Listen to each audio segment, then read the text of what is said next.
noches, buenas tardes, buenos días, según a la hora que nos están escuchando o viendo. Este es el podcast ya número 23 de Cinema Inferno. Qué rápido ha pasado 2 años, ¿verdad? Soy Alberto Acuña Navarijo y hoy es un gusto tener como invitado a uno de los críticos más activos que existe, infatigable en redes sociales y en su sitio personal, y posiblemente sea el crítico mexicano que pues más coberturas festivaleras ha realizado durante todo este año de confinamiento y contingencia. De hecho, ahorita mismo está en plena cobertura de un nuevo festival, el Vision du Ril, allá en Suiza, su edición número 53, y es obviamente Ernesto Díaz Martínez. ¿Cómo estás, Ernesto? ¿Qué pasó, Alberto? ¿Cómo estás? Pues muchas gracias por la invitación y, y pues lástima que no nos podamos encontrar en algún festival todavía, pero bueno, ya en algún momento A ver volverá a si, suceder. a ver si se puede ya en Morelia, a ver si se puede, a Pues a ver ver, si Guadalajara, a ver si ya en el segundo semestre del año se nos hace por lo menos toparnos en alguna fila, algún Los pasillo Cabos, del, ¿no? del Cinépolis. El de Los Cabos ya lo anunciaron, ¿no? Que va a ser híbrido también. También, sí, sí, entonces, sí, sí. pues por lo menos a ver si Morelia, a ver qué otro, pues Guanajuato, y pues a ver qué se nos presenta en el camino el resto del año, ¿no? Sí, es a Y, ver qué se atraviesa. Y justo, bueno, pues ya lo escucharon, ya lo vieron, pues está el fundador, obviamente, de Cinema Inferno, Eric Ortiz. ¿Cómo estás, Eric? Todo bien. No, pues un gustazo que esté por acá Ernesto. Ya, pues digo, estas son las ventajas que hemos visto, ¿no? A lo largo de ya un año, tenerlo por acá en este podcast desde Sinaloa. Y al mismo tiempo, pues como ya decía Alberto, ¿no? Ha estado cubriendo varios festivales y ahorita vamos a revisar uno en el que yo también tuve la oportunidad pues, de ver algunas cosas. Perfecto. Pues sí, justo ya en los podcasts de Cinema Inferno en el transcurso de este año, pues hemos hablado pues ya de las versiones virtuales o híbridas en todo caso de festivales pues como Fantasia, como Toronto, como Macabro, Mórbido, Sundance al inicio del año. Y en esta ocasión, pues toca el turno de hablar de la edición número 34 del South by Southwest, que es el festival multidisciplinario que abarca pues cine, música, tecnología, bueno, este año obviamente más reducido por obvias razones, que se realiza en Austin, Texas. Y que bueno, pues el año pasado fue de los primeros eventos, recordarán que fue alcanzados justamente por la realidad pandémica, a los pocos días de que iban a iniciar, pues obviamente anunciaron su cancelación, y ya posteriormente, pues parte de su programación estuvo en Amazon Prime, por lo menos en la versión de Estados Unidos. Entonces, bueno, este año pues se realizó de manera virtual a mediados de marzo. Ustedes dos tuvieron la oportunidad de alcanzar de ver pues varias películas. Ahorita vamos a empezar. No sé, Ernesto, pues ¿cuántas viste al final? Fíjate que vi entre cortos y largos 30 películas. Este, Más o menos, por ahí, esa fue la cantidad. Y, eh, y bueno, y como tú decías, fue interesante la experiencia del festival, sobre todo en este formato híbrido, aunque no sé, en el caso de hecho nos comunicamos, o yo me comuniqué con Eric antes de iniciar el festival, porque realmente sí fue una organización un poquito, ¿cómo te podría decir? Eh, Tambaleante, en el sentido de que, por ejemplo, no sé, en el caso de Berlín, pues prácticamente casi todo se podía ver, en el caso de Toronto también, eh, también hubo algunas películas que no se pudieron ver, pero fueron las menos, digamos, en Sundance ahí sí se podía ver prácticamente todo lo que tú quisieras, y acá en South by Southwest, de repente había películas que no estaban disponibles, entonces había ahí que hacerle las maromas, mandarle correos a los de la distribuidora. Entonces sí fue, pero además eso no solamente en el caso de películas que no se podían ver, incluso a veces en Estados Unidos mismo, ¿eh? O sea, no solamente en el caso de fuera o que estuvieran geolocalizadas. Entonces, sí fue una lata eso, pero al final de cuentas, fíjate que fue mi primera experiencia, nunca había, digamos, asistido evidentemente ni virtualmente ni en persona, he ido nunca a Austin, a este festival de música, tecnología, cine, como tú mismo lo mencionaste, Alberto. Y me llevé varias sorpresas, ¿eh? La verdad que sí, al inicio estaba seguramente por mala suerte un tanto cuanto flojón, pero luego sí me fui encontrando algunas piezas realmente muy, muy interesantes, algunas sorpresas, en cosas que evidentemente, bueno, pues por eso son sorpresas, que la verdad ni me esperaba, ni tenía en el radar y que me fui encontrando, insisto, elementos interesantes, ¿no? Y como siempre has mencionado en los festivales, pues es el chiste de ir, ¿no? O en ese caso, verlos en la sala de tu casa, pues descubrir nuevas películas. Justamente esas sorpresas que ni estabas enteradas, no estaban en el radar, y justamente esas son las películas que estarán posiblemente en la lista de lo mejor del año, en tu caso, el de Eric. O el tercer invitado, que ya llegó, ya está aquí, Nicolás Ruiz. ¿Cómo estás, Nico? Venió ahí rayando. Bien, muy bien. Perdón por colgarme, ha sido un lunes un poco caótico, pero qué bueno estar con ustedes. Pues como todos los lunes, que siempre empiezan caóticos la semana, ¿no? Sí, totalmente. Y más ahorita que con estas extrañas variaciones como estamos viendo en los festivales, pero también en todo, se sobrecargan a veces demasiado los días, porque para parecer cuando no haces las cosas presencialmente, piensa todo el mundo que puedes hacer 15,000 cosas más. Y ya hemos descubierto que no se puede. Pues ahora sí que, pues también, bueno, Nico estuvo también cubriendo este festival South by Southwest en su edición 34, que bueno, estaba revisando, fueron 162 películas entre largos, de ficción, documentales, cortos. Por ahí también hubo una sección ya de cine virtual, ¿no? De este cine inmersivo, y también inclusive una sección de cada, pues ya series de televisión o series para streaming. Entonces, bueno, es un festival pues bastante completo. Incluso bueno, una ahorita que mencionabas que pues fue el primero, ¿no? El primer festival cancelado por la pandemia hace un año. Hubo una sección completa dedicada a varias películas que se aguantaron, o sea, un año aguantaron no presentarse en otro festival y las estrenaron hasta este año. Ya venían del año pasado, como el documental de Clerk, de Kevin Smith, por ahí otros documentales, pero bueno, nada más para mencionar que digo, la programación, como lo mencionabas, fue inmensa y al final también muy limitada para la prensa, ¿no? Yo recuerdo, tanto Ernesto, también Nico, recuerdo que me decía, ¿no? En particular a Nico, por ejemplo, ahorita que nos platique eso, sí a pesar de que hacía lo que mencionaba Ernesto, de pues hacerle ahí al RP y pedir las cosas, los screeners no se lo soltaron, ¿no? Porque pues representaba a un medio mexicano. Yo tenía la fortuna de que les podía decir no, pues yo también escribo para Screen Anarchy en inglés y todo, y me soltaron algunas cosas que no te soltaban, o sea, ni los RPs decían, no, esto nada más para medios estadounidenses. Sí, no, y sobre todo por esta cuestión de que uno lo trataba de hacer de una forma muy ética, ¿no? Como yo estoy cubriendo para estas páginas aquí en México y pues no te voy a utilizar un VPN sin antes preguntarte a ti, ¿no? Al RP si puedo hacer esto. Y una vez que le preguntas al RP para que te consiga estos screeners y demás, pues obviamente ya no vas a utilizar el VPN si te dicen que no. Entonces de repente te metías en un embrollo porque era o lo avisas muy ético o lo haces por la libre y no me gustaba tanto. Entonces, sí, como había mucha relación con los RPs, es decir, que una vez que estabas registrado a todo el asunto de prensa, como bien decía Ernesto, te empezaban a mandar muchas cosas y bueno, se volvía nada más hacer tu agenda y empezar a mandar mails a lo loco. Mucha gente sí me dijo como, no, o sea, gracias por avisarme que eres de México, pero pues eso imposibilita que te mande cualquier screener. Y eso pasó una y otra vez.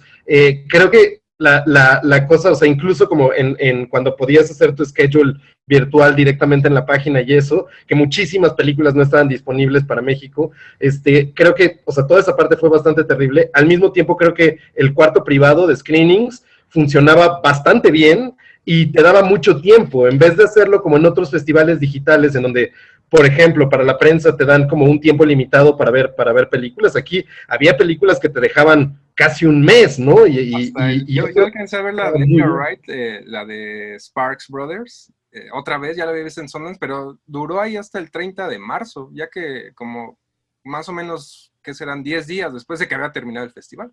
Así que varió mucho entre los RPs y las películas mismas, ¿no? Cada quien sus propios, pues, dinámicas, sus propios intereses también para comercializar las películas y justo la relación con la prensa, ¿no?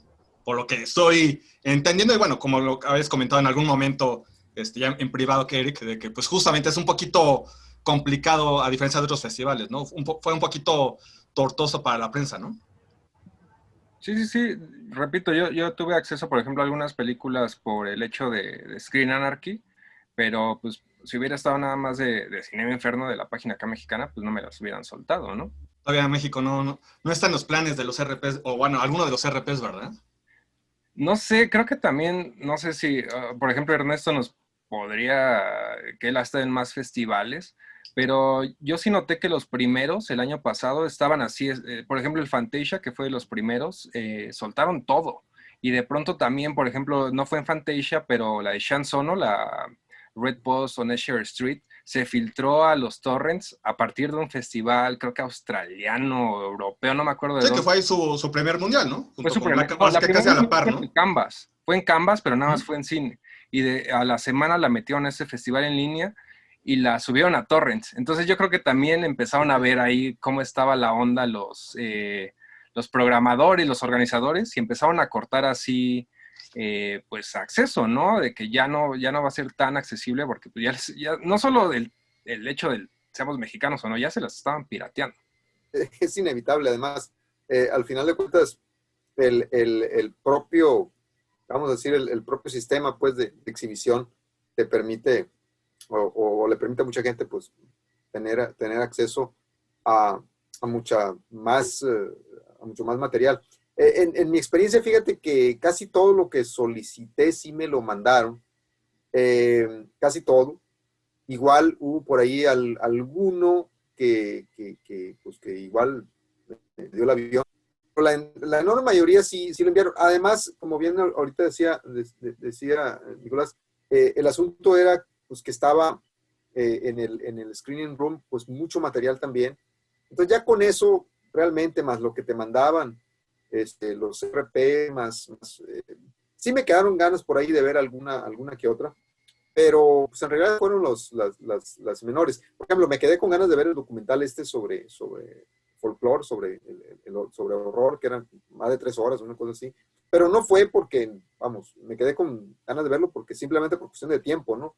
Eran 3 horas y algo Sí, por el estilo, fracción. estaba por ahí en el press screening, ¿no? Sí, En la página. sí, estaba ahí exactamente, ¿no? Y decía, bueno, a ver, 3 horas. Pues mejor ves 2 películas. Pues veo mejor 2 películas de hora y media, ¿no? Y al final de cuentas, ese de 3 horas en algún momento, estoy seguro en algún momento va a aparecer por ahí, porque también, pues, digamos, los lectores no están, la enorme mayoría no están exactamente deseando eh, saber sobre ese documental de 3 horas, aunque sí le pueda a uno interesar. También hay que pensar en mayores posibilidades. Y la otra es los cortometrajes, que el hecho de que estuvieran también disponibles te daba la oportunidad de ir explorando. Y ahí me encontré unas cosas realmente muy valiosas, muy interesantes, ¿no? Especialmente a mí, fíjate, la película que más me gustó de todo el festival fue un cortometraje bueno, digamos, operístico, de horror, operístico, Stuffed, que dura, no sé, 7, 8 minutos, una cosa por el estilo, 10 minutos, es muy cortito, pero muy siniestro, con un gran sentido del humor, de lo macabro, y que ganó además un premio, si mal no recuerdo, creo que por ahí tuvo una mención o algo por el estilo. Y eso también igual, o sea, de repente decía, a ver, por mi inclinación hacia el cine de género, hacia el cine de horror, dije, voy a ver las películas de horror. Y ya cuando dieron los premios y ganó algo, dije, bueno, por mayor razón lo veo. Y sí, fue otra vez, yo creo que la mejor pieza de cine que vi en el festival es una película británica, estoy viendo aquí, de Theo Rees, estuvo en los Midnight Shorts, 19 minutos, británico. Una cosa muy, muy extraña, muy torcida, ¿no? De este tipo de fantasías, que de hecho me remitió, no sé si ustedes recuerdan, aquel caso de hace una década o más tiempo, de un asesino, de un tipo en Alemania, que lo metieron al bote porque se comió a otro tipo, ¿no? Sí.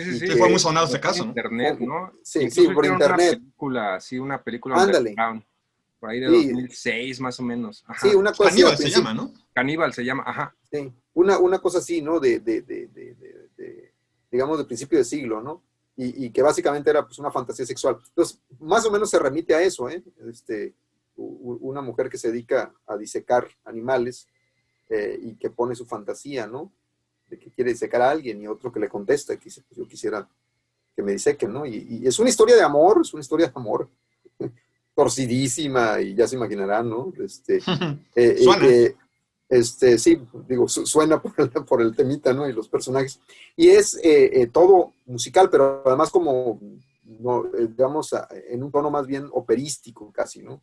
Literalmente operístico. Entonces, eso fue sí lo más sorprendente. Y otra vez, no me lo esperaba. O sea, era cosa de decir, bueno, a ver, tengo este tiempo libre entre una clase y otra, o mientras termino de revisar los exámenes o estas tareas y me queda hora y medio, 40 minutos, pues a ver qué es lo que no he visto y ¡pum!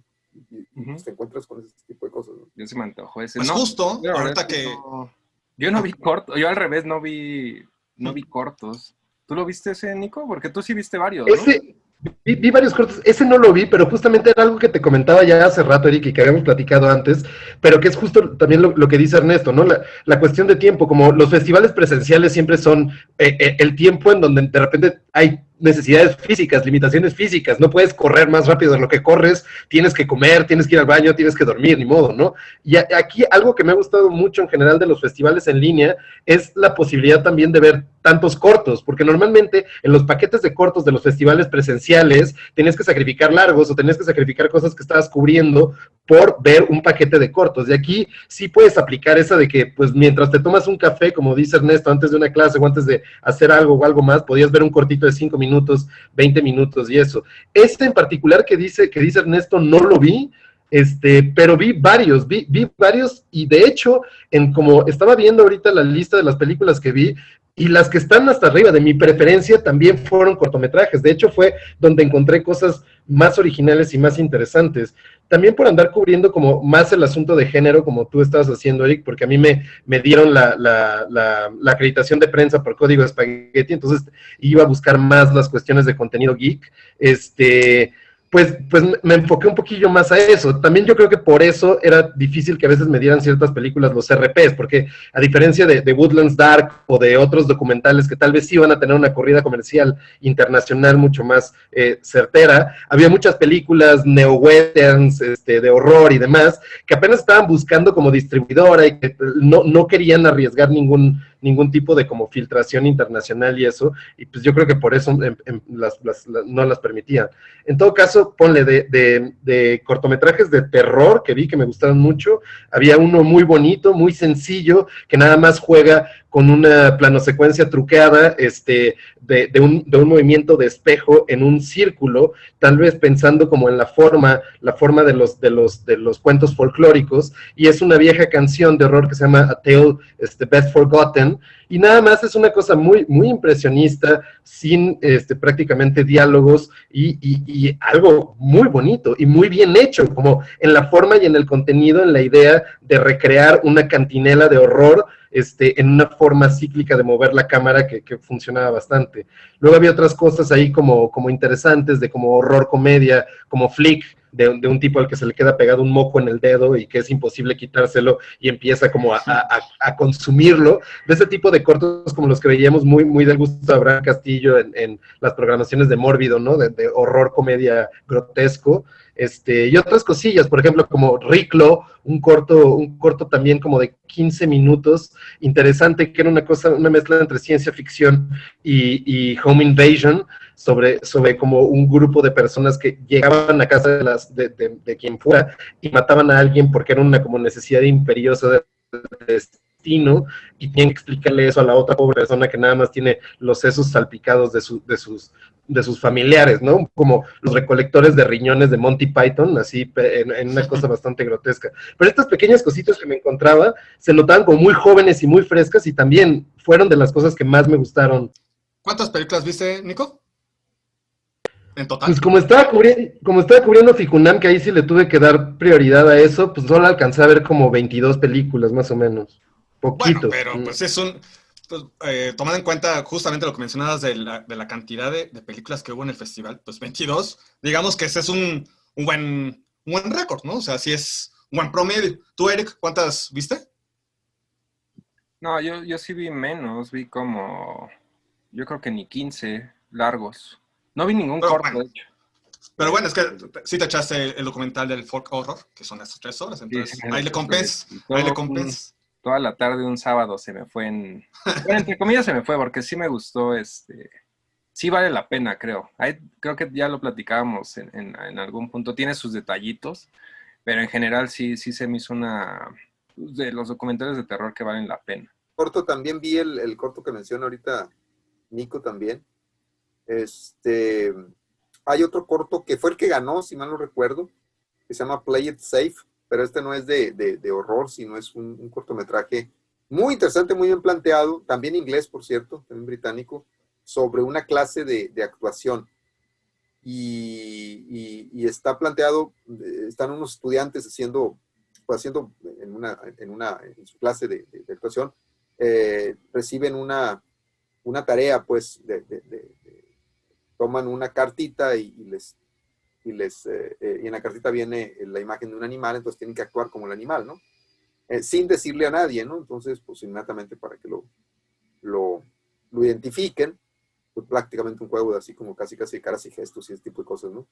Pero, y hay un actor negro, un actor afrobritánico o afrocaribeño, no sé, ahí entre ellos, y que pues por ahí al inicio le dan un guión, como que evidentemente lo buscan para un papel en donde va a ser pandillero, o sea, dentro de la misma escuela ahí como de cine y de actuación, ¿no? Que están todos metidos. Y al final de cuentas es un cortito muy pequeño, pero la idea es que al final le toca al chamaco al muchacho, sacar la carta y el animal que le toca es un simio, ¿no? Entonces, ¿cómo hacerle, no?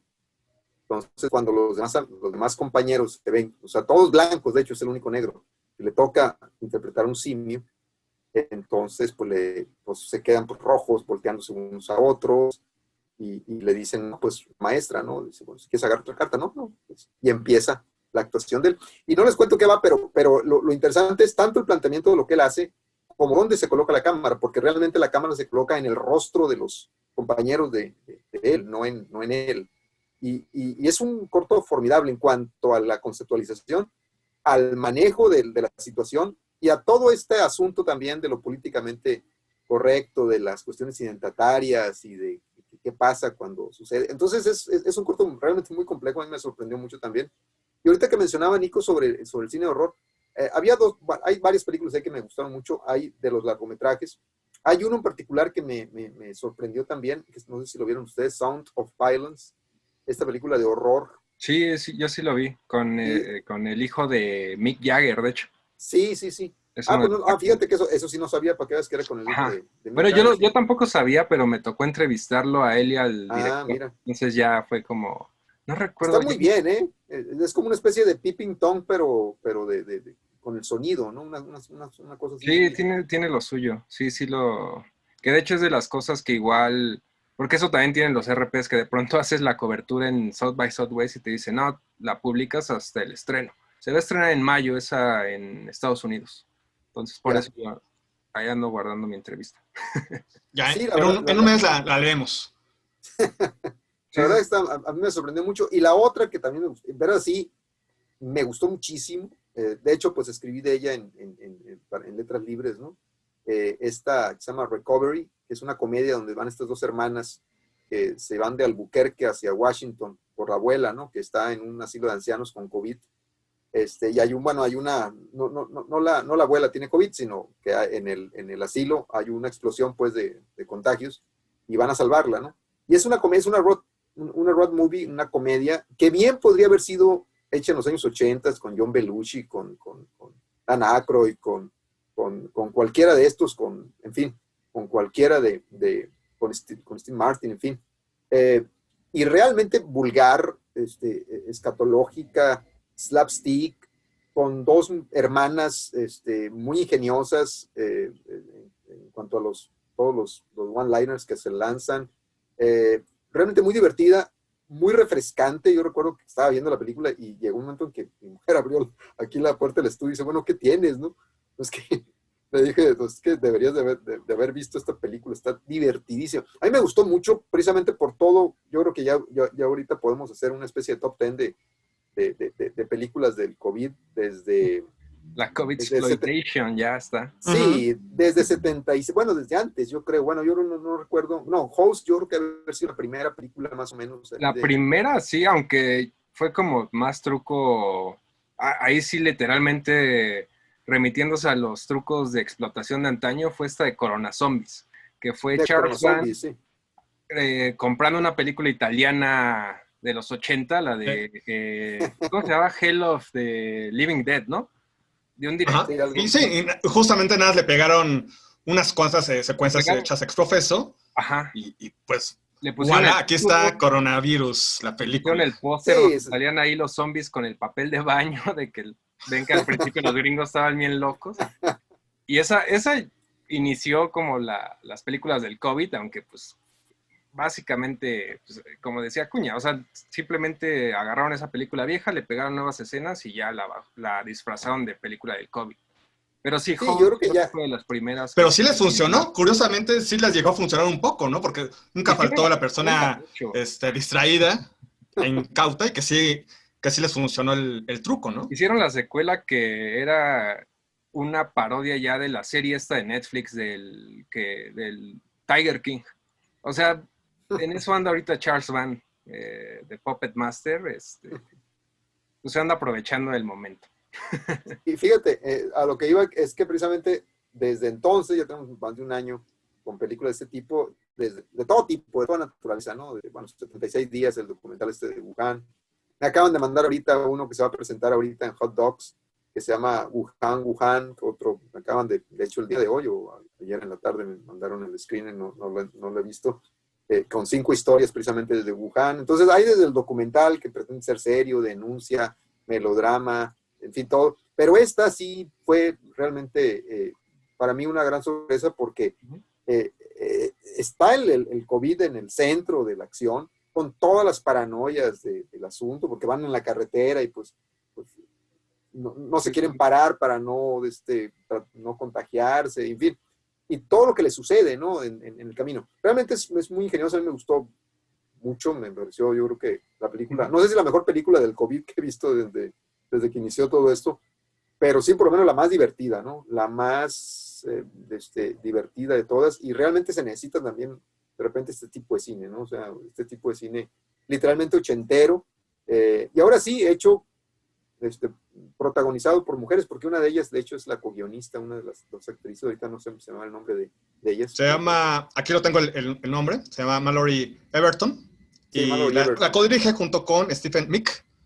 Stephen Meek, que de hecho aparece ahí en la película, aparece él ahí en un personaje también así de esos, ahí extraño, ¿no? No sé si alguno de ustedes la vio. No, yo no vi ninguna de las, porque me acuerdo que también puse ahí por ahí un tweet igual cuando empecé a revisar el programa del South by Southwest, y ya me llamó mucho la atención que había como 5 o más que en la sinopsis ya mencionaba lo del COVID. No, yo no tuve la chance y por lo que cuenta Ernesto, pues se ve que sí es como el tipo de cine que me nos gusta. Gustar. Justo tu texto quincenal en Letras Libres, Ernesto, pues está dedicado justamente a este pequeño panorama que presentó el cine en torno al COVID, ya sea de manera directa o indirecta, de manera circunstancial.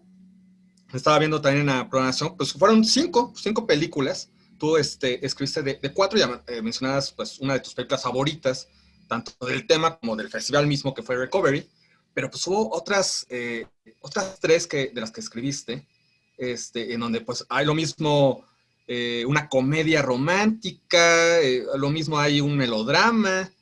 Entonces, pues cuéntanos un poco más, Ernesto, y a ver si, no sé si Eric y Nicolás, pues vieron esas otras películas, ¿no? Yo ya dije que a saber qué es I'm Fine, Thanks for Asking, por ahí también está Of Us y Language Lessons, que de hecho ganó el premio del público, al final de cuentas. Esta cosa medio ñoña que es Language Lessons, las lecciones de lenguaje, está bien. La bronca es que, no trata directamente sobre el COVID, pero evidentemente está hecha en el contexto del COVID, porque clases por Zoom, ¿no? Porque la maestra de español del personaje que interpreta Duplass, Mark Duplass, Natalie Morales, ¿no? Esta actriz, y que creo que es su primera película. Sí, que es la directora, ¿no? La directora y guionista, bueno, los dos, co-guionistas, Duplass y ella le da clases desde Costa Rica y él está en Oakland, si mal no recuerdo. Entonces, la relación que se da entre ellos, porque precisamente están con la distancia, pues, no se menciona nunca directamente el COVID, pero bueno, de alguna manera se entiende. Y el asunto es, está simpático, pero es realmente una cuestión así como muy ñoña, que me sorprendió, fíjate, porque yo decía, bueno, el público realmente, de alguna manera, yo pensaba que iba a reaccionar con mucha mayor, aceptación a esta comedia, pues, regocijante, vulgar, escatológica, de dos mujeres ¿no? en busca de la abuelita, y te decía, es literalmente Dan Aykroyd y John Belushi, me los podía haber imaginado, una película similar, una cosa por el estilo en los años 80. Sí, justo no, como mencionas, con esa esencia de los 80, también muy presente todavía esa evocación en mundo contemporáneo, pues qué raro también que ni siquiera por eso, ¿no? Que fuera por esa reminiscencia. Los gringos ahorita sí andan ochentera, ¿no? Los gringos andan en otro mood, ¿no? Sí, yo creo que sí, ¿no? O sea, Belushi canceladísimo. Peliculita, pues. Sí, no, gente de diferencias de país y vamos a abrazarnos todos y todos como Teletubbies y bla, bla, bla. Entonces sí, yo creo que eso fue lo que... La película, pero vamos, es una película de Hallmark, nada más como mejor hechecita, ¿no? Pero, con mejor producción y nada más. Con mejor producción. Bueno, ni siquiera, porque es una película evidentemente hecha con 3 pesos, pues, porque todo está hecho a través de Zoom, ¿no? La que ganó la mención del jurado fue también otra película que también tiene que ver con, por lo menos de manera pues circunstancial, el tema del COVID y la repercusión en Estados Unidos, que fue I'm Fine, Thanks for Asking, sí, claro. que fue la ganadora pues una mención del jurado. Esta es una especie de melodrama neorrealista, feminista, es más, toda la estructura, ¿no? En la relación en la miseria, con el COVID, pues, yo creo que realizado sí con mucha competencia, ¿no? Pero otra vez, un poco para recordar que, no sé si ustedes vieron la filípica que se lanzó Bill Maher hace como un par de semanas, ¿no? Aquí en su programa de televisión en HBO, que diciendo, bueno, todo el mundo está sufriendo con los Oscars, o sea, igual de, ¿dónde quedó el cine escapista, el cine que vas y te echas unas carcajadas, te comes unas palomitas y ¿dónde quedó eso? Y ahora ahorita que estás mencionando, Alberto, estas películas, te digo, la de Language Lessons y la de, ¿cómo se llama? I'm Fine, Thanks for Asking. Pues es eso, otra vez, es la miseria, la solidaridad, o sea, digamos, temas muy importantes, temas, si tú quieres, muy loables, pero hechos desde, pues, con esta cierta condescendencia y esta idea de que estamos tocando temas importantes, contemporáneos para el Estados Unidos del siglo, del año 2021, en plena pandemia, y ya parece el choro, pues. En Sundance ganaron muchas así, ¿no? Digo, yo también en Sundance, por ahí vi el último día, alcancé a ver algunas del palmarés que ahí repitieron, y las que alcancé a ver, pues todas iban por ahí. Esa de Flea, por ejemplo, y creo que ya lo platicábamos con con Nico en algún punto, ¿no? Que sí está como muy así estos festivales, ¿no? Americanos, y sobre todo las Que era películas. un poco inevitable, ¿no? Sí, Pues sí. las películas que... Incluso el documental del folk horror tiene ahí una vertiente de... O sea, podría llamarse así el White Guild de documentary, sin problema. No, o sea, ligan mucho, que tiene una... Obviamente el folk horror sí va de eso, pero de pronto también yo lo ponía en redes sociales de que era medio extraño de... Ya lo había visto con un documental de cine de caníbales, obviamente quejándose, ¿no? De películas viejas y todos eran blancos, ¿no? O sea, la mayoría de entrevistados en el de folk horror o en el de cine de caníbales terminan siendo blancos, ¿no? O sea, están haciendo de lo mismo de lo que se están quejando. Y ya si te vas a Sí, poner claro. tú en ese lado woke, oye, pues Sí. diversidad, ¿no? O sea, estás abogando por eso y pones a puro blanco. Sí, que por ahí tienes nada más como un cuadro que resplandece por su diversidad, que es Mati Do tomándose una cerveza Tecate, pero Mati fuera Dog de es eso, así, una crítica, o no sé, afroamericana, y fuera de eso no hay, y el fuera Abraham, de eso, nada. pero Abraham entra, es mexicano, pero Abraham es un Waxican, ¿no? Entraría Lo- aquí lo- totalmente. Sí, y en Saludos a Brasil Abraham, también. que se me está Ya, escuchando. saludos a la gran. Y en Brasil también todos los críticos blancos hablando de toda una serie de películas que confrontaban esta hegemonía, ¿no? Pero también, o sea, también, como dice Alberto, creo que era un poco inevitable.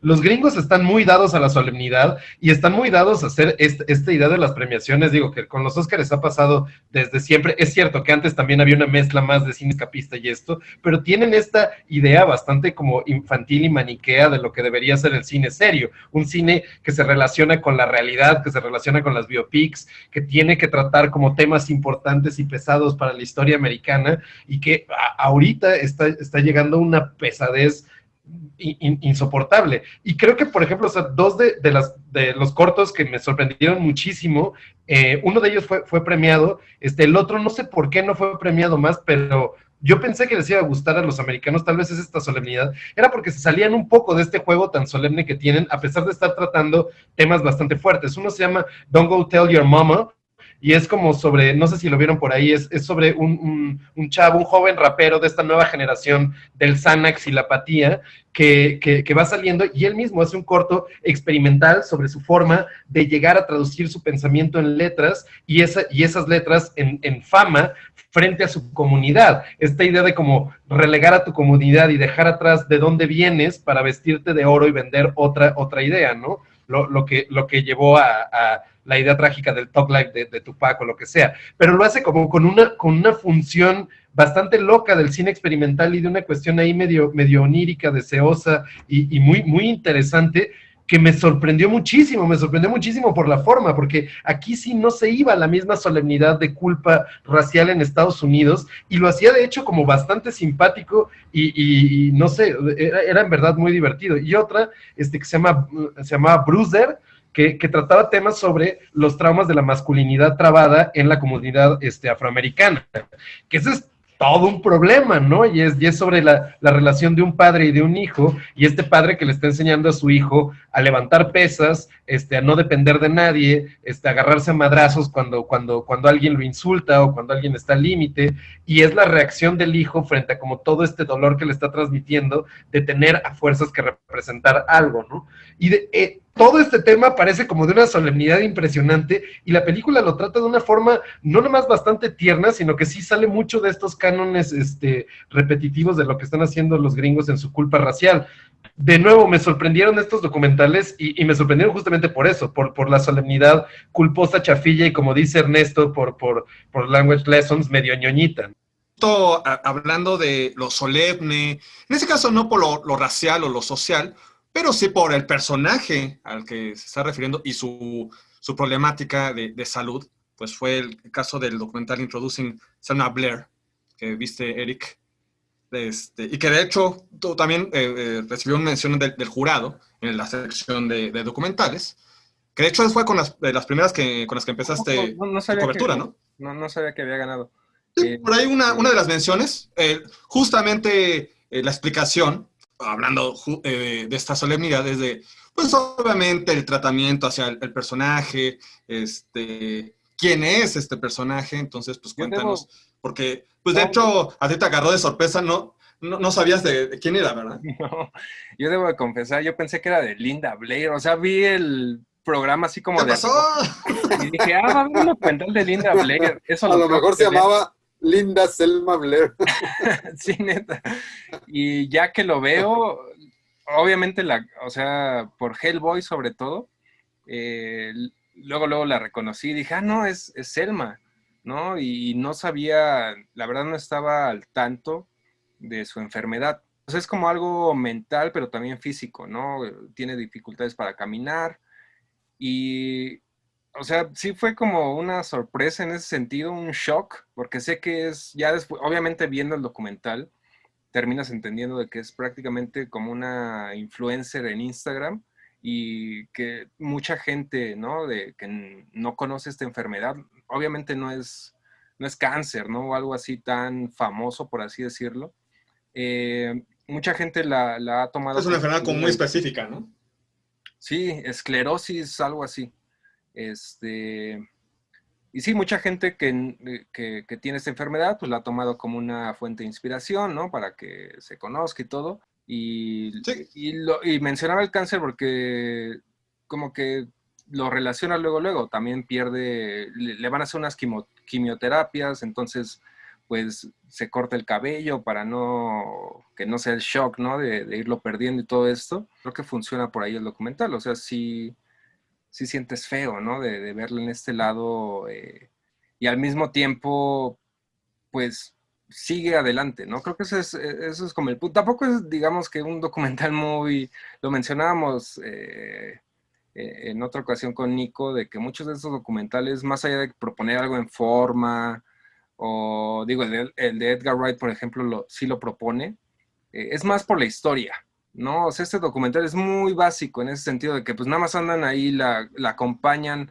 mediante que se somete a este proceso de la quimioterapia que no le asegura nada, ¿no? No le asegura sí, porque es una enfermedad sin cura, entonces pues la acompañamos, ¿no? Hasta el hospital y todo esto, mientras sufre y todo, no hay más allá de eso, ¿no? No hay como una propuesta o algo, es la historia, ¿no? Es lo que te puede inspirar en ese sentido y que sientes por ella y creo que funciona en ese sentido. Que era un poco lo que decíamos, o sea, yo sé que esta es una comparación injusta y no vienen para nada del mismo lado, ni van hacia el mismo lado, ni se quieren vender con las mismas personas. Pero, por ejemplo, cuando veías documentales como, no sé, el del No Code Collective de Ficunam, A Rifle and a Bag, o cuando veías cosas como Taming the Garden, que ganó ahí algo en el Ficunam, sí son documentales, o incluso el de Rado Judd, que la salida de los trenes, ¿no? Que también estuvo ahí en Ficunam, son documentales que proponen en la forma algo bastante fuerte y bastante interesante. El No Cut Collective pone a su protagonista, en vez de ser un talking head insulso y ahí pasivo, la vuelven a ella, la directora de la película, ¿no? Pero de una manera que además como muy interesante. Y eso, sí, aquí más bien eran mucho más documentales al gran puro estilo Netflix informativo, talking head, lágrima al final, y la gran mayoría de ellos. El de folk horror, y lo comentaba con Nico en el chat de Facebook, tiene una entrevista que creo que es la primera que veo en un documental a este calibre, hecha por Zoom, o sea, es como si estuviéramos nosotros platicando aquí, hecha por Zoom, sumamente, pues, o sea, la imagen no es ni siquiera es un zoom con una cámara HD, es como el de nosotros, exactamente como estoy viendo a Nico, ahorita así se veía en mi pantalla, ¿no? Y el audio tampoco, y tampoco era como que el entrevistado era, digamos, el director, no sé, de The Wicker Man o algo así, que era esencial. No, era un periodista que tampoco aporta mucho realmente, y salían, o sea, nada más sale por ahí ni 5 minutos, yo creo. Y hay uno, o sea, porque además, digo, el de Woodlands Dark y demás, o sea, por su duración y todo eso, y justamente no por una cuestión de forma, se nota que tenía una intención enciclopédica, pero como cuando haces una investigación y estás haciendo un libro, ¿no? Que quieres dividirlo o en temas o geográficamente o dependiendo de lo que quieras hacer para tu división de capítulos, y un poco esta necesidad enciclopédica de repente, pues a veces los llevaba a lugares que no sé si eran tan necesarios como lo del Zoom, Pero también había, o sea, vi otro documental que se llamaba The Disintegration Loops, sobre los loops de ambiente, que se llama Bill Kaczynski, creo, si recuerdo bien. Bueno, pero este gran músico de ambient que creó la pieza más icónica de finales del siglo XX y principios del siglo XXI, que son los Disintegration Loops que acompañaron este video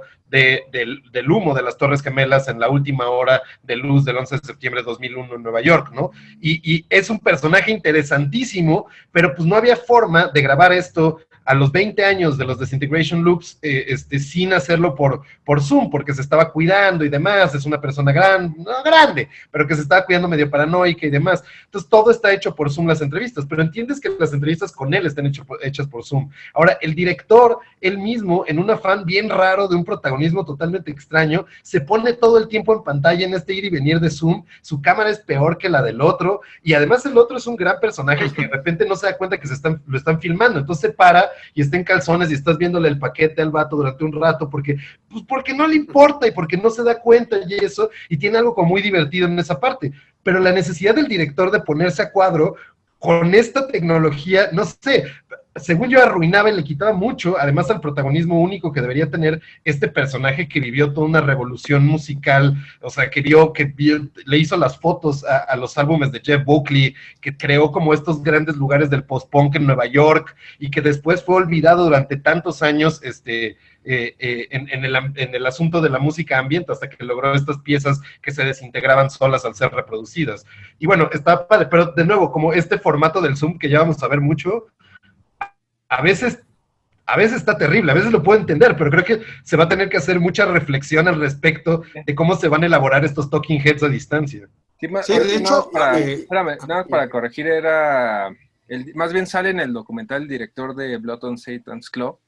Robin Hardy ya falleció, el de Wickerman, y a él sí, claro, sí meten entrevistas en alta definición, pero son de archivo. Pues lo resuelven bien por ese lado, ¿no? Pero en ese otro lado. Y también luego, o sea, yo veo fotos mías de que tomé con una cámara digital de hace 10 años, y ahora que las veo en mi iPad, por ejemplo, se ven todas pixeleadas. O sea, imagínense cómo se va a ver ese segmento de los documentales, este que menciona Nico, el segmento del de Woodlands, en 10 años, con estas de Zoom. O sea, van a ser píxeles ahí y ya no hay como material de archivo que rescatar, ¿no? O sea, pues ya está de origen así. Sí, de hecho, acaba de salir, pasaba por ahí en el chat facebookero hace algunos meses, un documental que será de Tales of the Uncanny, que era dedicado a las antologías de terror. Sí. La influencia y la importancia de... ¿Dónde? De Severin, ¿no?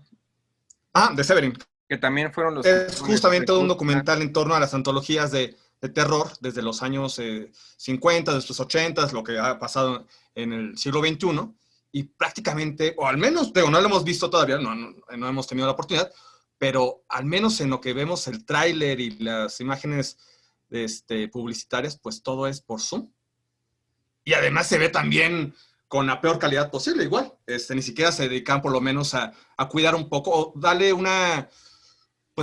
jugar un poco con el formato, ¿no? Darle una vuelta, jugar con las posibilidades que te ofrece la plataforma, ¿no? Entonces, posiblemente en unos 10 años... Sí, espérense, hay otra plaga que van a ver, yo creo que ya lo están viendo, ¿no? Que es la plaga, ahorita están hablando de estos documentales, pues sí, hechos en Zoom, y van a ser terribles en cuanto a la imagen. A lo mejor hay buena información ahí, a lo mejor hay una buena entrevista, a lo mejor hay algo ahí que interesante.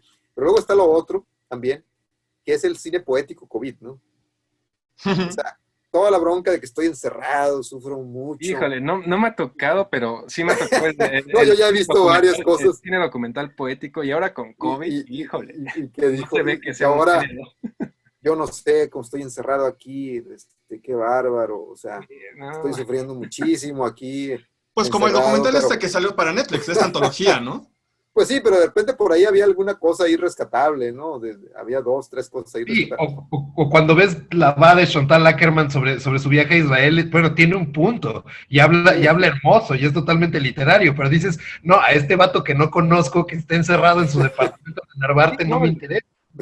Sí, o sea, y además, o o sea, ¿cómo sufro? ¿Por qué? Pues, o sea, ¿qué? ¿No tienes nada que comer? No, sí, sí, el pinche refrigerador está lleno de todo, tengo aquí ¿Se murió alguien de tu chelas, familia? No. y no, tampoco, pero pues estoy muy triste, ¿no? Pues, y eso ya va a ser una plaga, ¿no? No, ¿por qué estás triste? Que se murió mi pescadito ayer, y dice, no, y no ha ido, el Petco está cerrado, y no he podido sustituirlo, o sea, Ni ¿qué siquiera deja el onda? pescadito, simplemente no puedo salir a la fiesta, a comer, a tomar el café. Ese es el gran drama para muchos, ¿no? Sí, Estos nuevos y eso, cineastas post-COVID, sí, ¿no? sí, eso vas a ver que de aquí en adelante, hijo, El próximo Black Canvas y el próximo Ficunam 2022. Y pues el ya, Docs MX seguramente, ¿eh? sí, ya, ¿no? Inclusive va a haber una sección ¿Cuántos seguro. más, AMLO? ¿Cuántos más? Seguro va a haber esa sección competitiva al respecto. Y justamente hablando de documentales, y no necesariamente de COVID, ni de reflexiones poéticas, ni aforismos chafas, un documental hecho aquí en México, en Ciudad Juárez, para ser más exactos, que es Luchadoras, dirigido por Paula Calvo y Patrick Hassim, el cual habla acerca de un puñado de pues, mujeres luchadoras, que valga aquí el lugar común, la frase prefabricada, pero bueno, pues no solo es que luchen arriba del ring, sino pues abajo en una ciudad tan convulsionada y compleja como es Ciudad Juárez. Entonces, ¿les gustó o no les gustó? Tanto en el tema social, el contexto social, como el tema pues, de lucha libre que pues, ha sido recurrente en los últimos años, no solo con cineastas mexicanos, sino directores extranjeros que quieren todavía ver un poco de qué va la lucha libre aquí en el país. Entonces, no sé quién quiere empezar. Pues fíjate, acuérdate incluso ahorita que mencionabas eso, Alberto, la del documental es El vampiro canadiense, ¿no? Que de hecho Exacto. es un documental pues, canadiense, de hecho, Ajá. sobre el vampiro canadiense, que me tocó verlo en Montreal, creo que me tocó verlo en Montreal. Yo lo vi Por allá lo en presentaron. tiene, ¿no? Bueno, yo lo vi en Fantastic Fest. Aquí, Fantastic Fest. Todavía, Y aquí nosotros lo pudimos ver Mórbido, ¿no? en También. Mórbido. todavía pre-COVID me tocó verlo. Sí, Sí, que sí, vino sí, el vampiro y todo el asunto, ¿no? Las funciones de Mórbido y así. sí, Exacto, sí, vino el vampiro y el director también, ¿no? Y el director, sí. sí, yo me tocó verlo en Montreal y era una cosa así fuera de concurso, de hecho, era una cosa así también medio extraña, y es Montreal 2019, es una película yo creo que recién terminadita. Fíjate que a mí me pareció interesante más por el lado también de la descripción de la precarización laboral de estas mujeres, ¿no? O sea, la situación que se retrata de ellas, y también las condiciones propiamente de la lucha, porque no hay nada de glamour, nada de espectacularidad, ¿no? Sino es algo bastante, en estos rings, pues que digo, yo soy de Sinaloa, vivo en Culiacán, y pues hace muchísimos años, muchísimo que no voy a la lucha libre, pero pues yo recuerdo cuando había funciones aquí, pues no era precisamente una arena muy espectacular, ¿no? O sea, en la ciudad, ¿no? Entonces, un poco me remitió a esa época, ¿no? A las condiciones así casi pues, yo diría que casi de lucha de húngaros, ¿no? Así de andar cargando la silla y ir viendo y digamos, uno de los personajes me interesó mucho más, que es el de esta luchadora Nana, ¿no? Me pareció, creo que más interesante el personaje. Pero creo que es una película bastante disparejona, ¿no? Tiene sus méritos, yo sí le encuentro muchos méritos, pero sí vamos, hay también creo yo, que caen en la tentación de esta especie de poetización, ¿no? De la situación, estas tomas de ellas en el desierto y este tipo de cosas que son de muy, vamos, como para el póster, ¿no? Así como para el póster, para el press kit, ¿no? Eran los Steels. Sí. Cuando se Los tomaban Steels, de hecho, sí, de hecho, esa toma es del press kit, ¿no? De los Steels. unas luchadoras Pero bueno, que salen. pero bueno, tiene su mérito. No fue mi documental favorito, de hecho, pero bueno, tiene su mérito. que creo que, o sea, no sé, hay una cosa y justo en lo que dices, Ernesto, que me parece bien interesante, es que es eso, creo que es muy interesante pensar como, pues nada, cómo trata un documentalista lo que sea el tema que está tomando, y hay veces que, pues el tema te rebasa, y yo entiendo esa emoción, estás grabando algo y es tanto visualmente como narrativamente y anecdóticamente es algo impresionante. Y aquí las historias son muy interesantes porque la luchadora enana que decías tiene una historia, es Sí. interesantísimo. Saber a la familia rezando antes de su partida es algo muy bello. O no sé, la luchadora que tuvo toda una historia y que llegó a luchar en la Ciudad de México, pues, o sea, que tiene una historia de ida y vuelta, familiar, compleja y eso. Y las historias ahí son muy interesantes y de repente visualmente muy atractivas, desde lo que dices, la poca espectacularidad o la sordidez o lo que sea de ciertos ambientes, hasta como ciertas cosas muy tiernas de su vida íntima. Pero también creo que ahí hay una cosa que de repente, no sé, a mí me sacó de onda. Fuera de estos montajes que hacen y esto, y que siempre de repente sientes la tentación de como el exotismo, como para vender el Mexican Curious al extranjero, que siempre está ahí como al borde, no tan balcón, pero al borde. También hay otra como cosita que de repente siento que había muchas creaciones muy creadas, y está bien, o sea, un documental no es puro, ni es mostrar la realidad, y encuadrarla ya es falsearla, pero justamente creo que allá había una oportunidad para reflexionar sobre esto, porque de repente pasaban estas cosas que era como, bueno, y salió este concurso en donde nos vamos a enfrentar las dos justamente ahorita, y entonces el dinero lo conseguía así, y que topas que todas estas situaciones fueron creadas más bien expresamente para el documental, más que estuvieran ahí o que vivieran ahí. Y lo entiendo, y entiendo por qué fue hecho, pero creo que el documental pudo ser un poco más autoconsciente en la forma en que estaba entrevistando a estas personas, creando estas situaciones, y podría haber reflexionado sobre eso, ¿no? O sea, de repente si hay escenas que claramente están montadas para eso, y que no tratan de ni siquiera decir como, oigan, miren, que cómo el ojo documental está falseando estas situaciones, sino que como que lo dejaban ir como si fuera una mosca en la pared cuando en verdad no va para nada ahí ese documental. O sea, no puedes decir soy una mosca en la pared y luego poner estas stills en el desierto y luego montar estas cosas. No sé, o sea, tiene como de repente estas cosillas que a veces se me hacen un poco contradictorias en la forma de pensar la forma documental. Medio artificioso, en pocas palabras. Digamos así. Sí, medio artificioso como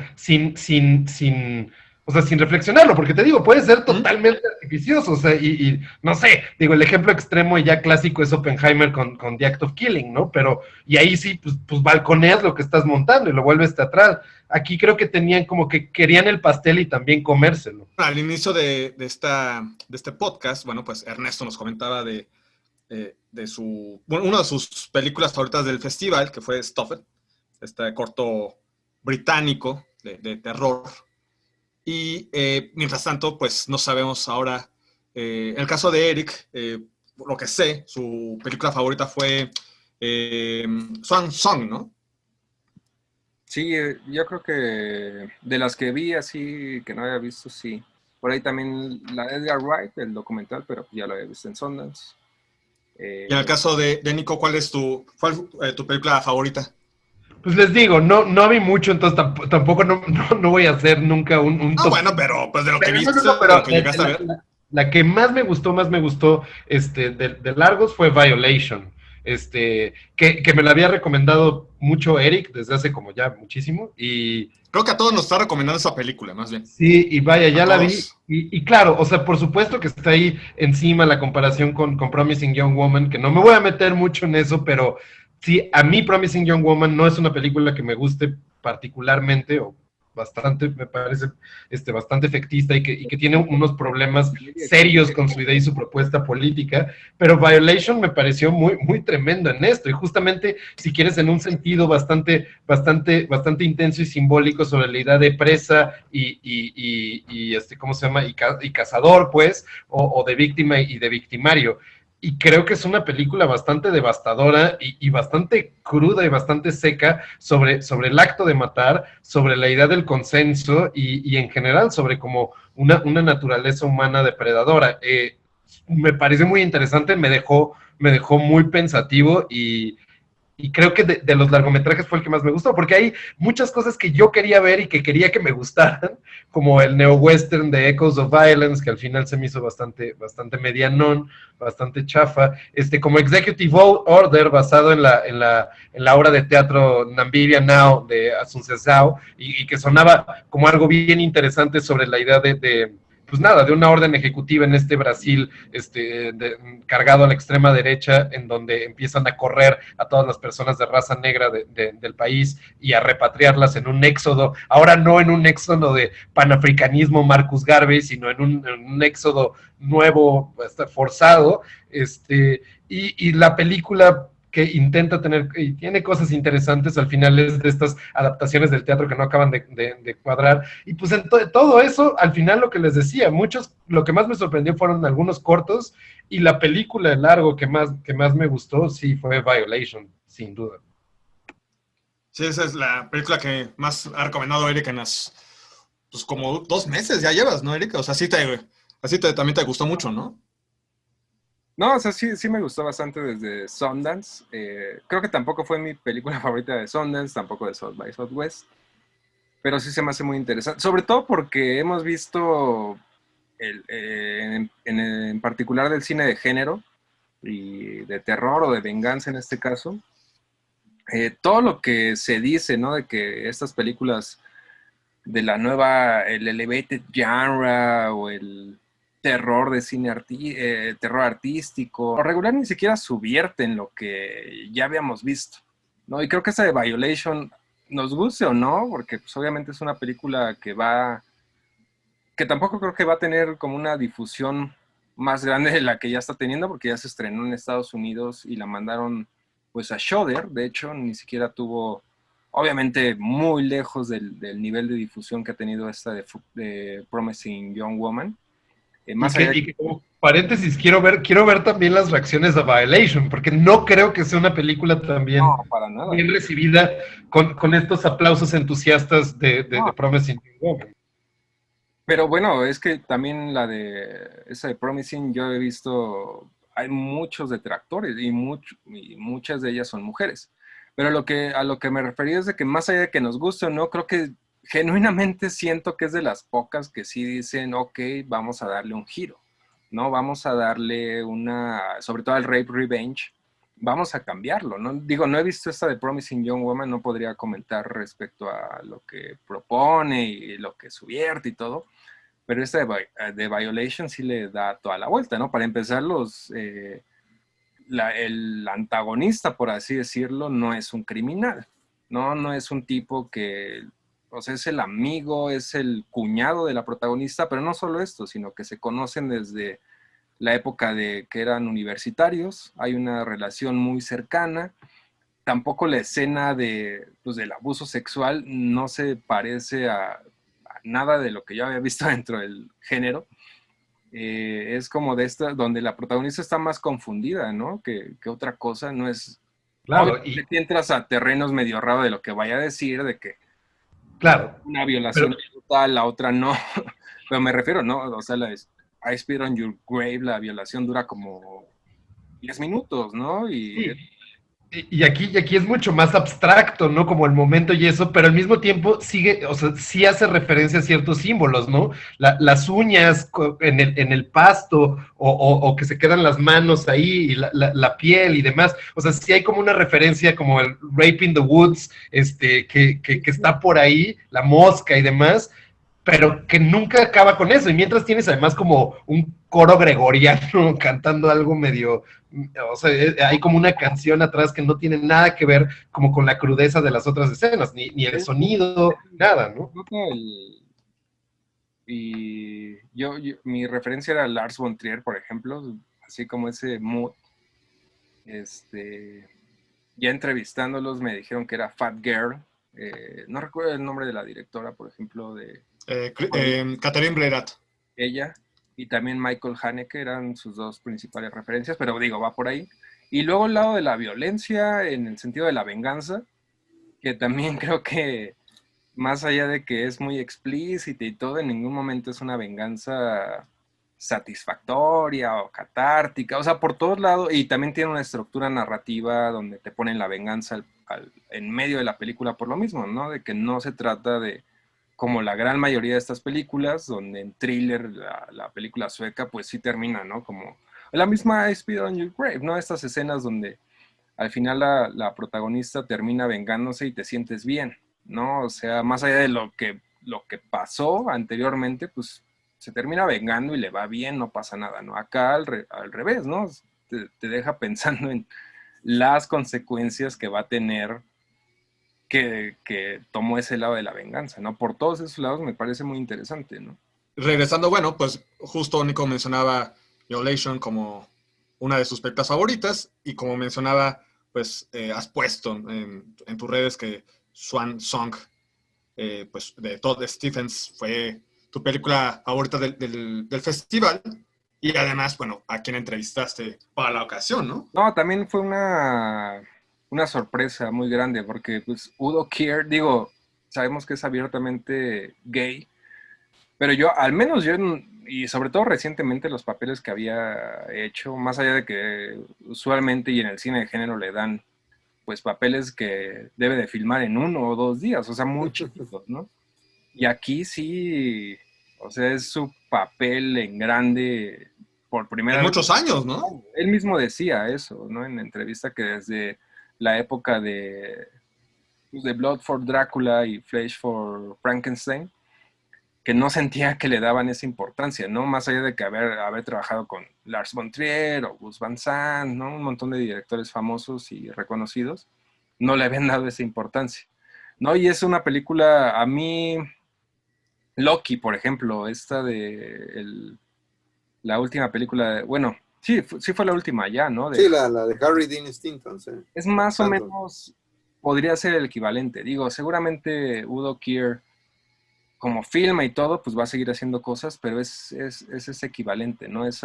El mismo título lo dice, es un tipo, un ex peluquero superestrella de un pueblito en Estados Unidos, en Ohio, que el director es de ahí, ¿no? Es un pueblo, Sandonsky se llama, y que era muy conservador, ¿no? Sobre todo en los años 70 y los años 80. Y este tipo, el personaje de O'Keefe, ya está en un asilo de ancianos y se le presenta la oportunidad porque su cliente superestrella del pasado acaba de fallecer y en el testamento le puso que él tenía que ir a hacerle el peinado, ¿no? El maquillaje y todo, porque pues, era el estrella. Y ahí, o sea, es como una película muy Jarmusch, muy igual esta de Loki. En realidad no pasa, entre comillas, la trama, gran cosa, ¿no? Nada más va regresando a su pueblo y visita lugares que solía ir, ¿no? Cuando era joven. Y de ahí te empiezan a sacar un montón de temas, ¿no? O sea, es una película muy trágica, empiezas a entender de por qué terminó pues, prácticamente quebrado en un asilo, solo, ¿no? Y otra de las cosas que me llamó mucho la atención es de que te resume este tema de la comunidad gay, ¿no? Hay una secuencia, digo, sin spoilear y en general, hay una secuencia donde pues prácticamente, ya después entendemos de qué va la secuencia, pero en esencia, pues está viendo una pareja de homosexuales criar a su hijo como si nada en un pueblo en donde él no podía ni siquiera salir prácticamente, ¿no? Entonces sí es como él se siente solo, ¿no? Y él dice, bueno, a ellos al menos alguien lo va a reconocer, los va a recordar, ¿no? Los va a recordar y a mí nadie me va a recordar porque yo no tuve esa chance, ¿no? O sea, prácticamente, o sea, tiene ese lado nostálgico, melancólico, pero al mismo tiempo, como el título lo dice, es su canción del cisne, es su último, digamos, vuelve a renacer y lo volvemos a ver bailar y arreglarse y todo, ¿no? A este ex peluquero. Entonces, por todos lados me pareció, creo que le da justo al clavo y repito, ¿no? Estas películas que luego quieren tocar un montón de temas y resultan ser más políticamente correctas que otra cosa, esta sí se siente genuina y se siente o sea, es una película muy divertida, entretenida, gran Udo Kier y al mismo tiempo pues te toca un montón de temas. Podemos decir que el festival, no sé qué piensan ustedes tres, pues de lo que vieron, pues sí equilibró entre estos, hemos mencionado estos títulos muy solemnes, muy época post-COVID-19, o bueno, continúa la pandemia, esos temas muy trascendentes, pero también esas otras películas para el festival, ya sea de género o en este caso como Swan Song, pues un retrato costumbrista y de un retrato muy particular de un personaje. O sea, sí se puede equilibrar los temas, ¿no? O sea, nunca se centró en algo en particular, no dominó un tema o una preocupación, nada más, ¿no? Bueno, yo creo que sí hubo, la aparición del COVID sí estuvo así literalmente en casi todas las secciones, o sea, un título por lo menos, ¿no? Sobre todo en las secciones competitivas, ¿no? Pero sí es cierto que en realidad, incluso como lo comentaba, incluso con el tema del COVID, pues Recovery, pues ahí sacó la casta, ¿no? Esta comedia. Pero te puedes encontrar muchas cosas. En realidad sí había una variedad, digamos, notable. Y si uno es más, si uno le quería sacar la vuelta a cualquier película referente al COVID, yo creo que hubieras podido ver también un muy buen cine sin necesidad de chutarte las películas o los dramas que directa o indirectamente trataban sobre la pandemia, ¿no? Entonces sí creo que hubo una digamos, muy notable variedad, ¿no? Y mucho más, como bien decía Nico, en los cortos, ¿no? Yo creo que ahí sí hubo una explosión tanto temática como formal muy, muy interesante.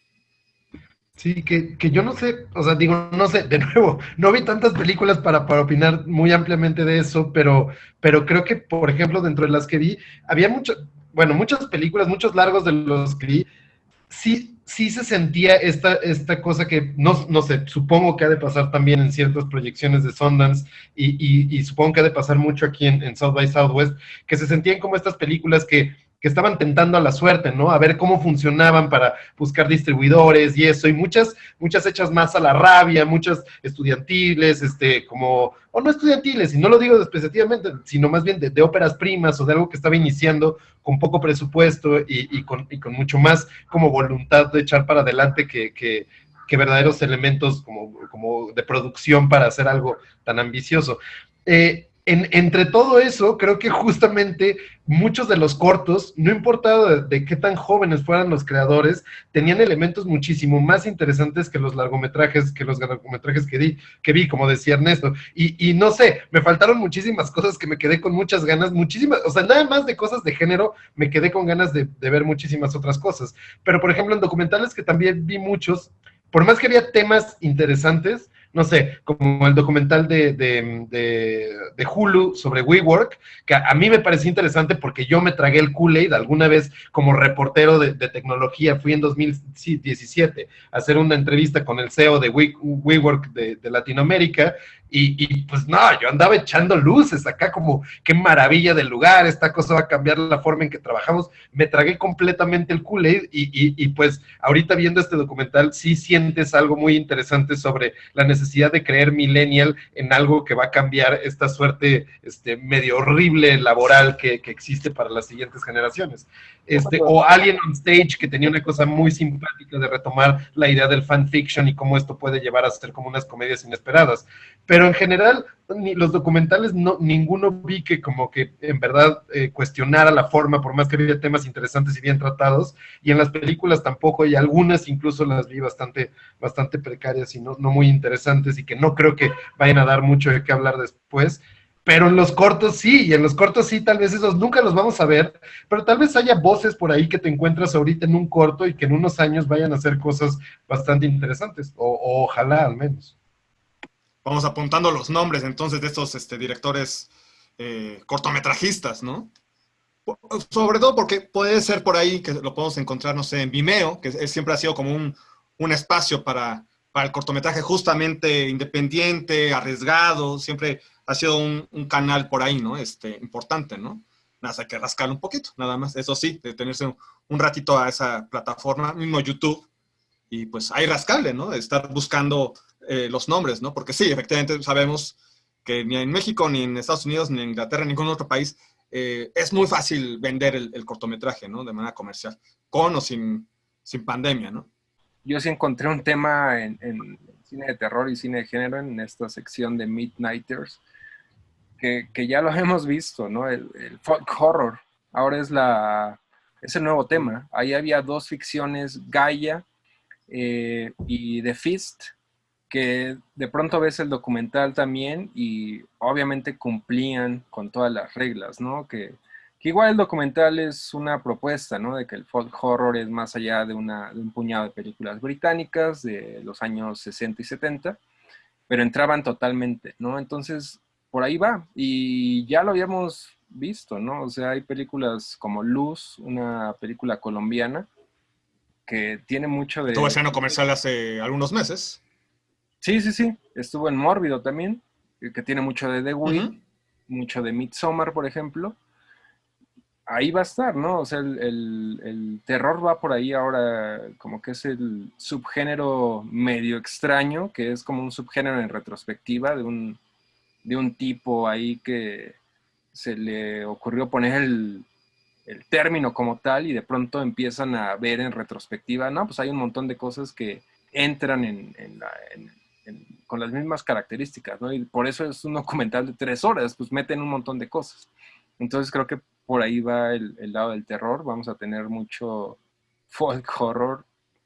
Pues entonces seguramente lo estaremos viendo para Macabro, para justamente Mórbido, Feratum, los festivales que tengan algo que ver con el cine de género. Ya ves que de pronto mismo Guanajuato, ¿no? De repente tiene ahí como algunos espacios para el cine de género, mismo Black Canvas. Pues entonces, por ejemplo, por ahí podremos ver esos ejemplos que estás mencionando recientes de este resurgimiento, este redescubrimiento hacia el folk horror, ¿no? Entonces, pues para ir cerrando, pues ¿cuál fue cómo ven en balance su primera experiencia, aunque sea virtual, de su cobertura en South by Southwest, Ernesto? Pues interesante, te decía, hay cosas ahí que descubrí que de alguna manera reproducen la experiencia de ir a un festival, en el sentido de que te descubres algo que no lo esperabas, pues, un título que como bien decía Nico al inicio, es como cuando sales del cine, tienes no alcanzas a entrar a una función y dices, bueno, mientras llega la otra, me meto a esto, a ver qué pasa, y de repente descubres que lo que te metiste sin saber qué onda resultó que era una de las mejores películas de ese día, o en una de esas hasta del festival. Entonces yo creo que eso, de alguna manera, sí se logró quiero decir aquí en South by Southwest, por lo menos en mi caso, ¿no? Nico. Sí, totalmente. Creo que eso, o sea, a pesar de los bloqueos geográficos, a pesar de los problemas de distribución con las películas muy nuevas o que no sabían todavía quién se iban a vender y demás, creo que el festival sí fue bastante generoso, sobre todo en el private room de screeners para la prensa, en donde, pues, como decía al principio, dejaban las películas durante mucho tiempo, los RP seguían mandándote screeners de las mismas películas que estuvieron en el festival hasta 2 semanas, 3 semanas después de que se había acabado el festival, y pues nada, eso me parece muy interesante y bastante generoso para la prensa, y creo que eso es algo que de repente podría tomarse en otros festivales por acá. Fue una experiencia divertida, muy ecléctica, y que me hubiera gustado tener más tiempo para disfrutar más clavadamente y con más películas que se pudieran ver en todas partes, pues. Creo que con esa reflexión de Nico, pues podemos ir cerrando la experiencia que fue South by Southwest 2021, la primera cobertura que hicieron los tres vía virtual, vía remota, pero bueno, pues obviamente es importante. Pues ya nada, para ir cerrando, Ernesto, Nico, pues ¿dónde los podemos leer? ¿Dónde los podemos escuchar? Redes, páginas, cuéntenos. Bueno, pues a mí saben ahí en Letras Libres cada 15 días, y básicamente ahorita me estoy dedicando pues a los festivales, de hecho, o sea, a eso me estoy dedicando en Letras Libres. Y en el blog, pues cotidianamente también la cobertura de festivales. Ahorita estoy viendo material de Visión de UFL, este festival de documentales suizo, y estrenos, y pues, ahí en Patreon, ahí me pueden encontrar casi a diario, ¿no? Suscríbanse. ¿No? O deja Suscríbanse, que te por pueden supuesto. encontrar a diario en Patreon, que puedan suscribirse, claro, que suelten, rompan el cochinito, ¿no, Ernesto? Claro que sí, amiguitos. Rompan el cochinito ahí. Y también te pueden encontrar cancelando directores y metiéndose con los directores en tu Twitter, ¿no? En Claro, bueno, por supuesto. twitter.com/Díaz Martínez. Ahí ¿no? en Twitter, ahí estamos. Para lo que sirve el Twitter en realidad, que es la autopromoción y Pero ver también videos. en Patreon, ¿no? Tienes tu y ver videos ahí las cancelaciones más a fondo. Ah, ¿no? bueno, sí, bueno, y también eso, en Patreon, ahí sí tengo una sección que ahorita la tengo medio descuidada por tanto festival y tanta chamba, pero sí quiero, de hecho, espero este año juntar una buena cantidad y a lo mejor hacer algo con ese material que tengo ahí de cancelaciones, para acabar ahora sí. ¿Un libro? Sí, para purificar el cine y de paso acabar con él, ¿no? Porque pues la purificación es quemar todo, ¿no? La purificación pasa por el fuego, de hecho, ¿no? Literalmente. Creo que no se va a salvar nadie, ¿no? No, pues por supuesto que no. A lo mejor, no sé, Ni siquiera Lady Bird y Greta Gerwig, pues ya su productor, Scott Rudin, ya es el nuevo Weinstein. Sí, pues entonces claro, yo no sé qué van a decir los que estaban tirándole a Tarantino y no, que Greta defendieron y amaron a Lady Bird. Pues ni modo, ya también a cancelarla. Ya, igual, ¿no? a quemar el DVD y el Blu-ray en leña verde. Nico, ¿dónde te podemos leer? ¿Dónde te podemos encontrar en redes? Cuéntanos. Pues en el cachito de tiempo que nos queda antes de que la pureza acabe con el cine y Ernesto acabe de arrasarlo totalmente, me pueden encontrar ahí pues en Código Porque Espagueti. una de esas también nos toca a nosotros también, ¿eh? Ah, sí, de paso, sí, lo que sobrevivamos nosotros ahí. Ya, a nosotros también nos va a tocar la cancelación. Obviamente, obviamente. No hay nadie que se salve.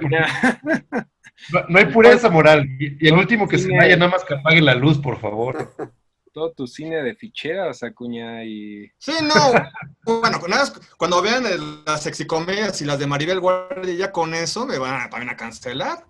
Sí, a mí me sorprende que todavía... ¿Por qué anda defendiendo las de Maribel Guardia? Siguen celebrando los onomásticos y los aniversarios luctuosos de Pedro Infante, ¿no? Que me sorprende, porque pues bueno. Pero en fin, antes de que se acabe el cine y acabemos nosotros y gane la pureza moral, me pueden encontrar ahí en @pesout en Twitter. Normalmente estoy escribiendo en Código Espagueti, en Noticieros Televisa, en Nexos a veces, como se puede, y en Tierra Adentro. No con tanta frecuencia y con tantas cosas como las que tiene Ernesto en su blog, que está tremendo la cantidad que está escribiendo, pero ahí nos topamos, y claro, en Twitter, que también sirve para pelearse, ahí estamos para los madrazos cuando quieran.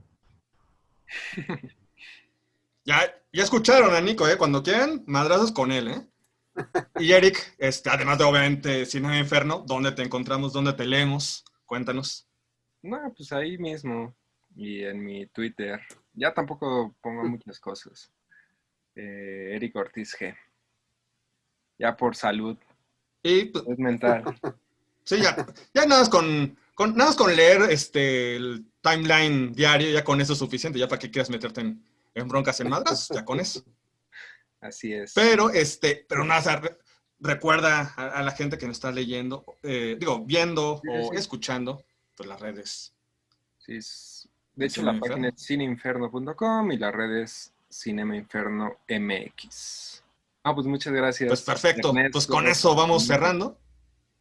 Pues gracias Ernesto, gracias Nico. Gracias a ustedes, Sí, muchas gracias por la invitación, qué gusto y qué divertido. Pues perfecto, que se repita pronto y a ver, esperemos que dentro de no mucho podemos vernos en persona en algún festival, ya sea Morelia, ya sea pues Mórbido justamente, o a ver, ¿cuál nos toca en el siguiente semestre de este 2021? Pues bueno, pues fui Alberto Acuña Navarijo. A mí me pueden encontrar en Facebook, así, Alberto Acuña Navarijo. Ya arregla tu cámara, Alberto. Pues seguimos acá pues no, así está bien, si no se va a pixelar. Pero, no, ¿para qué quieres? Así podemos ir cerrando. Entonces, pues, nos vemos y nos escuchamos pronto en los podcasts de Cinema Inferno. Nos vemos. Bye.